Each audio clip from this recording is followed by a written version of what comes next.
الحمد لله نحمده ونستعينه ونستغفره ونؤمن به ونتوكل عليه ونعوذ بالله من شرور أنفسنا ومن سيئات أعمالنا من يهد الله فلا مضل له ومن يضلله فلا هادي له ونشهد أن لا إله إلا الله وحده لا شريك له ونشهد أن محمدا عبده ورسوله أما بعد فقد قال الله تبارك وتعالى في القرآن المجيد والفرقان الحميد أعوذ بالله من الشيطان الرجيم بسم الله الرحمن الرحيم لقد كان لكم في رسول الله أسوة حسنة وقال النبي صلى الله عليه وسلم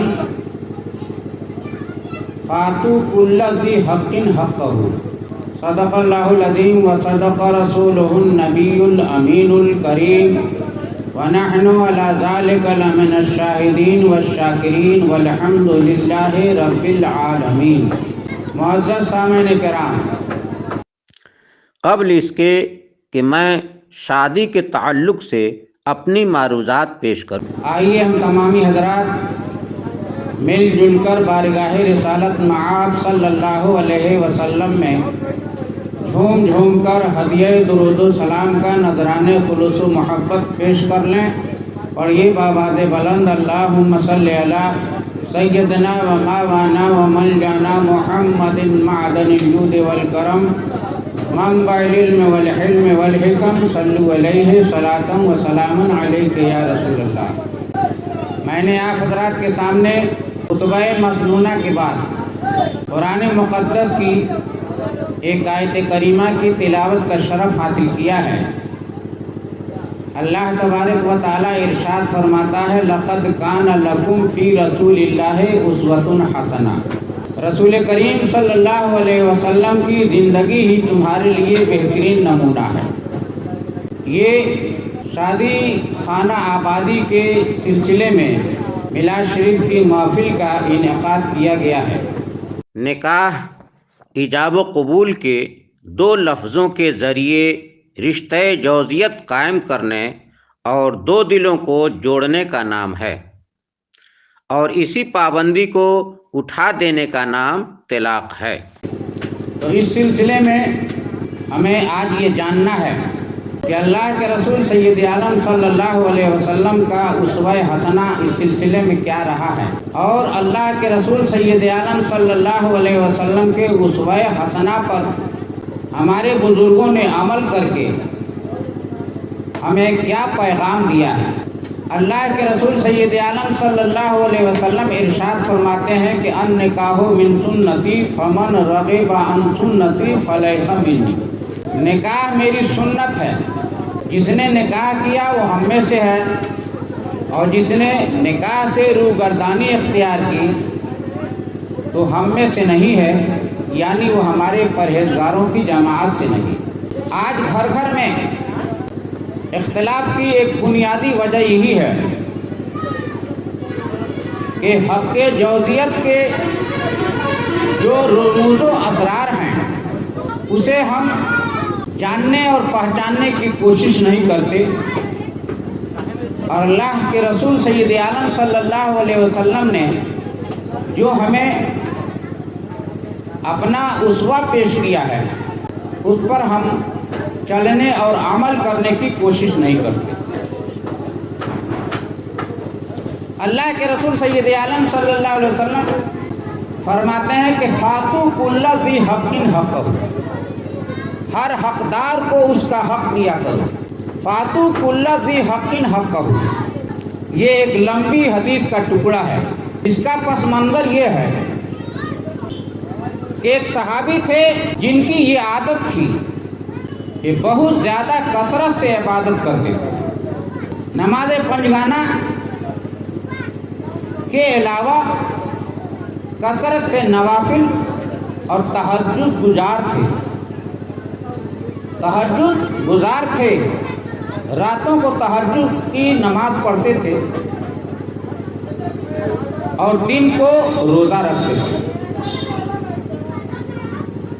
رات کو شب بیداری اور دن کو روزہ رکھنا، نماز پنجگانہ کے علاوہ کثرت سے نوافل پڑھتے تھے، یہ ان کی عادت تھی، اور اس قدر عبادت میں منہمک رہا کرتے تھے کہ ان کو اپنی بیوی بچوں کی بھی خبر نہیں ہوتی تھی کہ کس حال میں ہیں۔ ان کے لیے بھی کچھ ہمیں کرنا چاہیے، اس کا بھی احساس نہیں تھا۔ اللہ کے رسول سید عالم صلی اللہ علیہ وسلم نے انہیں بلایا اور ارشاد فرمایا کہ اے میرے صحابی، اے میرے جانثار، میں اللہ کا سب سے بڑا محبوب بندہ ہوں۔ اللہ تبارک و تعالیٰ نے مجھ سے بڑا کسی کو نہیں بنایا۔ میں اللہ تبارک و تعالیٰ کا چہیتا ہوں، اس کا پیارا ہوں، اس کا محبوب بندہ ہوں، اور اللہ تبارک و تعالیٰ نے مجھے وہ درجہ عطا فرمایا ہے، میری شان اس قدر بلند فرمائی ہے کہ میرے صدقے میں اس کائنات کا وجود بخشا۔ اگر مجھے پیدا کرنا منظور نہ ہوتا تو اللہ تبارک و تعالیٰ اس کائنات کو وجود نہیں بخشتا، کسی چیز کو، زمین و آسمان کو، کسی چیز کو بھی پیدا نہیں کرتا۔ چاند و سورج، ستارے، کسی چیز کا وجود نہیں ہوتا، لیکن اس کے باوجود بھی میں رات کے کچھ حصے میں اللہ کی عبادت کرتا ہوں اور رات کے کچھ حصے میں سو بھی جاتا ہوں، اپنی بیوی بچوں کا بھی خیال رکھتا ہوں، اور اپنے ملاقاتیوں کے ساتھ بھی میں اٹھتا بیٹھتا ہوں، بازار جا کر کے سودا سلف لاتا ہوں، ہر چیز کا وقت مقرر ہے، اور دین کے ساتھ ساتھ دنیا کے معاملات کو بھی میں نپٹاتا ہوں، اللہ کی عبادت بھی کرتا ہوں۔ اس لیے تم پر ہر چیز کا حق ہے۔ فاتو کل ذی حق حقہ، تمہارے اوپر تمہاری بیوی بچوں کا بھی حق ہے، تمہارے اوپر تمہاری آنکھ کا بھی حق ہے، تمہارے اوپر تمہارے ہاتھ اور پاؤں کا بھی حق ہے، تمہارے رشتہ داروں کا بھی حق ہے، تمام معاملات کو لے کر کے چلنا ہے۔ فاتو کل ذی حق حقہ، ہر حقدار کو اس کا حق دیا کرو۔ تو عبادت کے ساتھ ساتھ دنیا داری جو ہمارے لیے ضروری ہے، اور ملاقاتیوں کا خیال رکھنا، رشتہ داروں کا خیال رکھنا، والدین کی خدمت کرنا،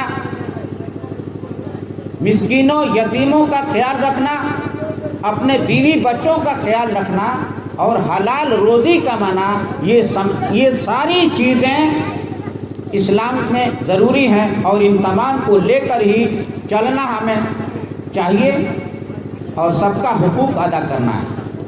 یہی اسلام کا نہایت ہی اٹوٹ طریقہ ہے اور اہم حصہ ہے، اہم پہلو ہے۔ اللہ تبارک و تعالی ہمیں توفیق عطا فرمائے۔ درود شریف پڑھیے، اللہم صلی علی سیدنا مولانا محمد بارک وسلم، صلاۃ و سلام علیک یا رسول اللہ صلی اللہ علیہ وسلم۔ اللہ تبارک و تعالیٰ قرآن کریم میں ایک مقام پر ارشاد فرماتا ہے کہ ہن لباس لکم وانتم لباس لہن، عورتیں تمہارا لباس ہیں اور تم عورتوں کے لباس ہو۔ ہن لباس لکم وانتم لباس لہن، عورتیں تمہارا لباس ہیں اور تم عورتوں کے لباس ہو۔ اللہ تبارک و تعالیٰ نے شوہر اور بیوی کے رشتے کو آپس میں کس طریقے سے اس رشتے کو نبھانا ہے، اس کو لباس سے تشبیہ دیا کہ عورت مرد کے لیے لباس ہے اور مرد عورت کے لیے لباس ہے۔ لباس فرمایا جس طریقے سے لباس ہماری پردہ پوشی فرماتا ہے، ہمارے عیب پر پردہ ڈال دیتا ہے، اسی طریقے سے میاں بیوی یہ آپس میں دو ایسے اٹوٹ رشتے ہیں کہ ایک دوسرے کے عیب پر پردہ ڈال کر کے اس کی عزت کو بچانے کی کوشش کرنا ہے۔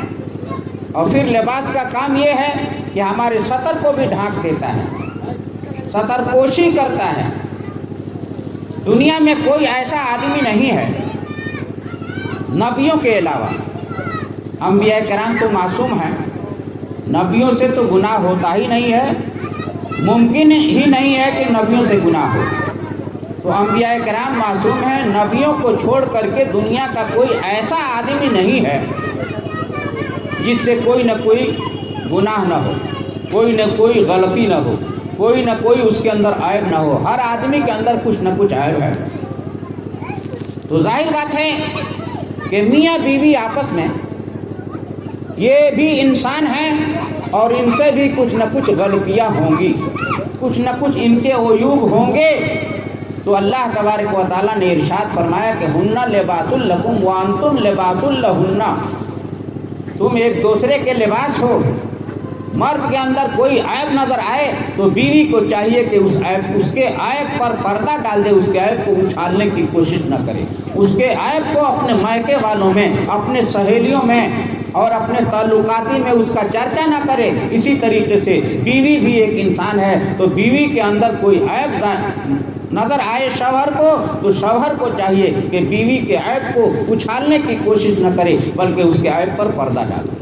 اسی لیے اللہ تبارک و تعالیٰ نے ارشاد فرمایا کہ ہن لباس لکم وانتم لباس لہن، عورتیں مردوں کا لباس ہیں اور مرد عورتوں کے لیے لباس ہیں۔ درود شریف پڑھیے، اللہم صلی علی سیدنا و مولانا و مولانا محمد معدن الجود والکرم وآلہ وبارک وسلم صلاۃ و سلام علیک یا رسول اللہ۔ آج گھر گھر میں جنگ و جدال کا بازار گرم ہے، گھر گھر میں جھگڑے ہیں۔ اس کی ایک وجہ یہ بھی ہے، کئی وجوہات میں سے ایک وجہ یہ بھی ہے کہ میاں بیوی آپس میں ایک دوسرے کی عظمت کا خیال نہیں کرتے اور ایک دوسرے کے عیوب پر پردہ ڈالنے کی کوشش نہیں کرتے۔ حضور نبی کریم صلی اللہ علیہ وسلم کے اسوہ حسنہ پر عمل کیا جائے۔ آپ صلی اللہ علیہ وسلم کی 11 بیویاں تھیں،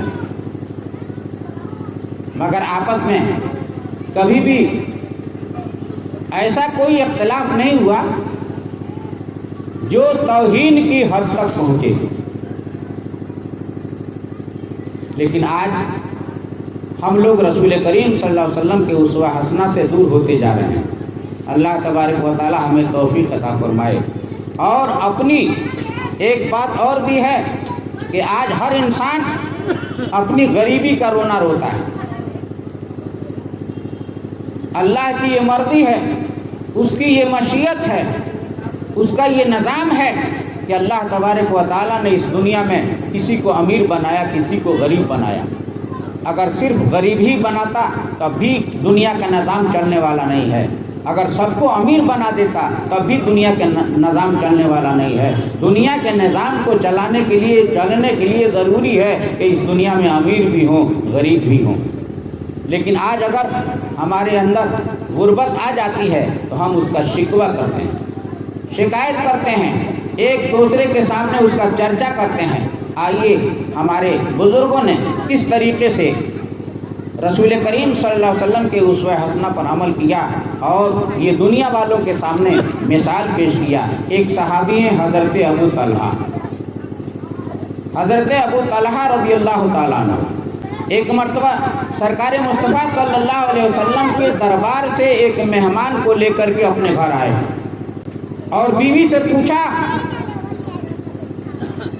کہ میری شریک زندگی، میری رفیق حیات، میں آج رسول کریم صلی اللہ علیہ وسلم کی بارگاہ سے ایک مہمان کو لایا ہوں، کیا گھر میں کچھ کھانے کے لیے ہے؟ تو آپ کی بیوی حضرت ام سلیم نے عرض کیا کہ حضور ایک آدمی کا کھانا موجود ہے ہمارے گھر۔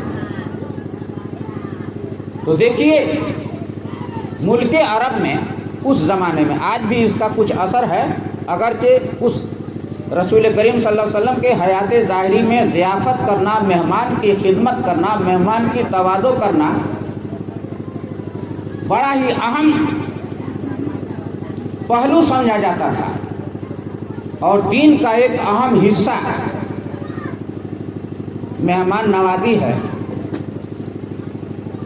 تو اگرچہ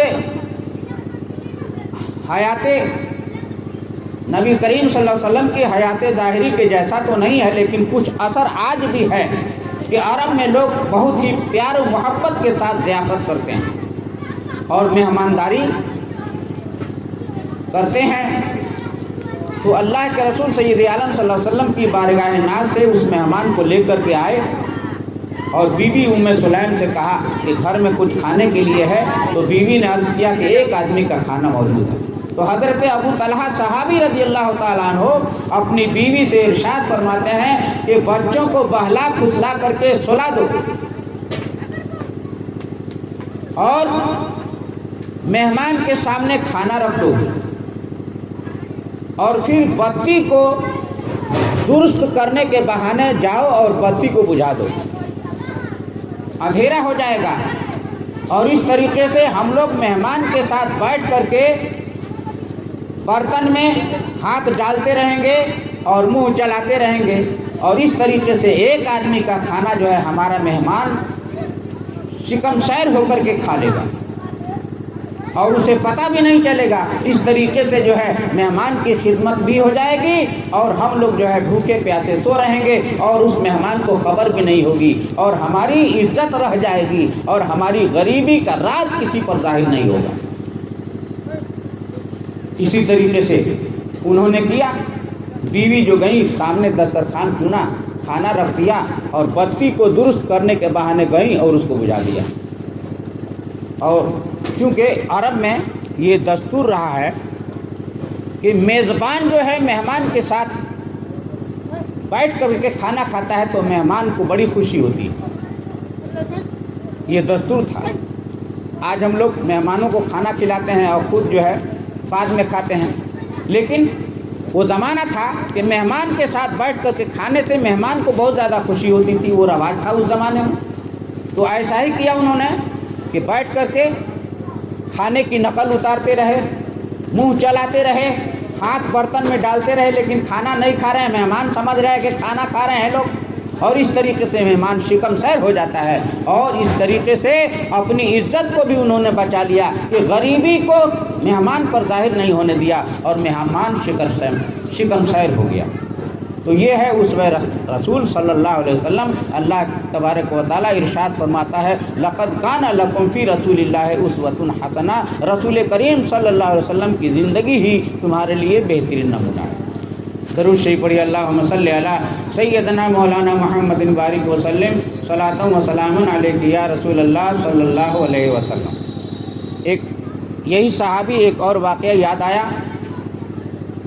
روایتوں میں آتا ہے کہ حضرت ابو طلحہ رضی اللہ تعالیٰ، یہی صحابی جن کا ہم نے واقعہ بیان کیا، حضرت ابو طلحہ ایک مرتبہ اپنے گھر سے صبح کو نکلے مزدوری کرنے کے لیے، روزی تلاش کرنے کے لیے۔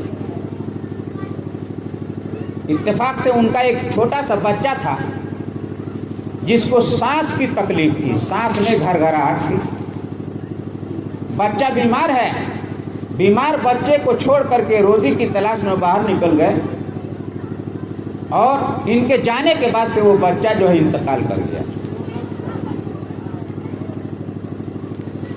شام کو وہ لوٹے، مزدوری کر کے روزی کما کر کے شام کو لوٹے، تو بیوی نے سوچا کہ میرا بچہ یہ تو انتقال کر گیا، اگر یہ خبر میں اپنے شوہر کو دیتی ہوں تو میرے شوہر غم سے نڈھال ہو جائیں گے اور کھانا پینا چھوڑ دیں گے، تو میرے شوہر کو اس طریقے سے تکلیف ہوگی، اور بچہ جو مر چکا ہے وہ تو زندہ ہونے والا نہیں۔ تو اس لیے انہوں نے یہ کیا کہ اپنے شوہر کو خوش کرنے کے لیے ان کے آنے سے پہلے بناؤ سنگار کر لیا، خوب سج دھج گئیں، اور اس طریقے سے جب شوہر آیا، شوہر نے پوچھا کہ ہمارا بچہ کا کیسا ہے، اس کی طبیعت کیسی ہے، اس کی حالت کیسی ہے، تو بیوی نے عرض کیا کہ حضور میرے سرتاج ہدا نفسہ،